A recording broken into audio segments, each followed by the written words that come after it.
Hello, I'm Fast Lawyer. Today we're going to do a review for Path of the Warrior VR. It's a retro-inspired action brawler for virtual reality. It is an Oculus exclusive. It was released on December 12th, 2019 by Twisted Pixel Games. Now, I got this on sale just about a week ago for 14 bucks, but it does normally retail for $20. Now, this game is rated very positively on the Oculus Store, and it is a good game. I did like it, but I wasn't the biggest fan of this game. It's good for what it is, but I would not call it great.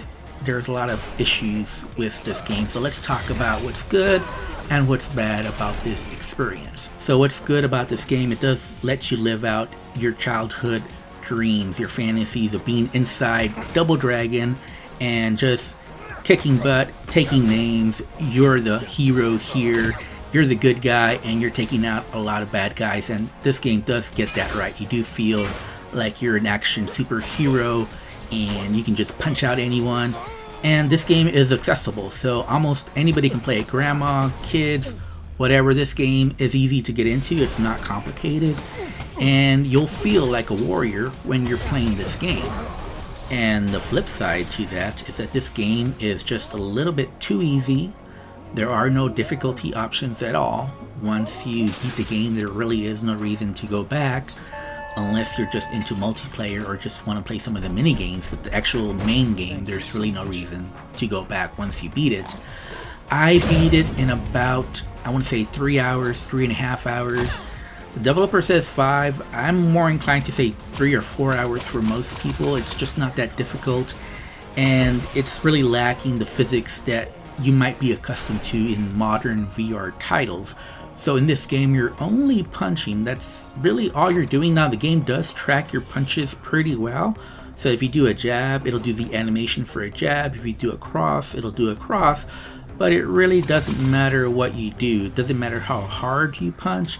Doesn't matter how light you punch. As long as you do a punch action, you will be kicking some butt. And the kick here in this game is actually done through a button press. So you're pushing a button to actually kick. Also, where you punch doesn't really matter. Either they block or they don't block. It's not like you can get around their block. If they're blocked, they're going to block. You just have to wait for an opening to get in there. And it really doesn't really matter whether you kick or punch. If they're open to attack, they're going to be open. If they're going to block, they're going to block. A lot of this game is just moving in the right direction, waiting at the right time to attack. Other than that, though, you can go to town, punch as fast as much as you want. You can pick up objects to attack, so you can pick up like a wrench, a skateboard, a knife, whatever is available to pick up. But conversely, there's a lot of stuff that you can't pick up, so there's not a lot of interactions in this world. Now, there are environmental kills that you can do, and those are fun to explore, so there's probably is reason to play this a second time if you're just really into it, just to try out the different environmental kills available, because you'll probably miss a couple during your first playthrough. You also have the superpowers that you power up, and you see here I do like a little disco dance and they all stop fighting, they just dance and they're just available to punch.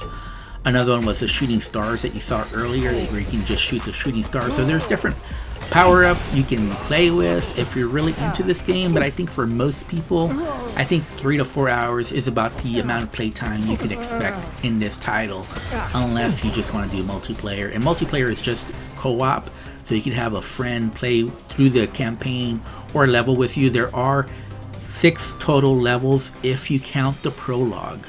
There are also some mini games that you can play. They include stuff like a game where you can play pool, but you play it with a bat. There's like a Brick Breaker Arkanoid clone that you can play. There's also tax advice that you can get. That was probably my favorite, and I really enjoyed that a lot. I enjoyed it so much that I made that the very end of this video for you to enjoy uninterrupted. So enjoy the last part of this video. Overall, I did have fun with this game, but there's also some other issues. The punches, for whatever reason, don't always work. They don't always connect when you think they will. Some of the physics are off. There was some clipping. Enemies would not always be very responsive. Sometimes they would just stand and look at the wall. Hits don't always register in this game, and it was running fine, but I did notice a couple of stutters on the Oculus Quest 2, which really shouldn't happen on there. Lastly, there are issues with the locomotion if you choose anything other than camera movement. So the default is camera movement, but I don't like that. I like to either have motion control movement. That way I can look away and still move in the direction that I want with the joystick. And it just didn't work in this game properly. Now you do have full locomotion, smooth and snap turning, but it just didn't work properly unless I chose camera movement.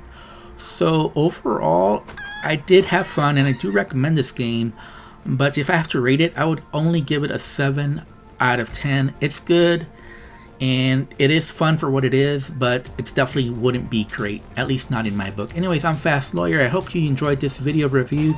If you liked my review, don't forget to like, comment, and subscribe. Enjoy the rest of the video. Goodbye.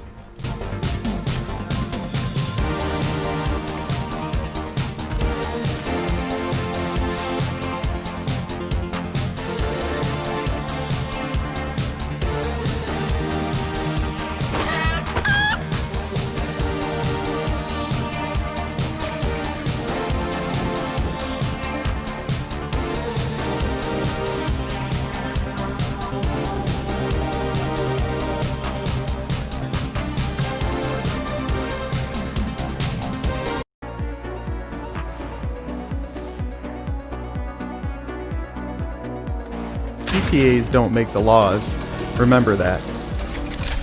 Helpful tip: clothing is not deductible. CPAs don't work for the IRS and do not receive commission. The IRS is not reliable to answer your questions. Please reach out to a certified CPA for all questions you may have. Some accountants are tax experts, but not all of them. Choose wisely. Time waits for no one, so start investing for your retirement right away. A good way to avoid taxes is to make ROC investments. Offset capital gains with tax loss selling to save as much money as possible.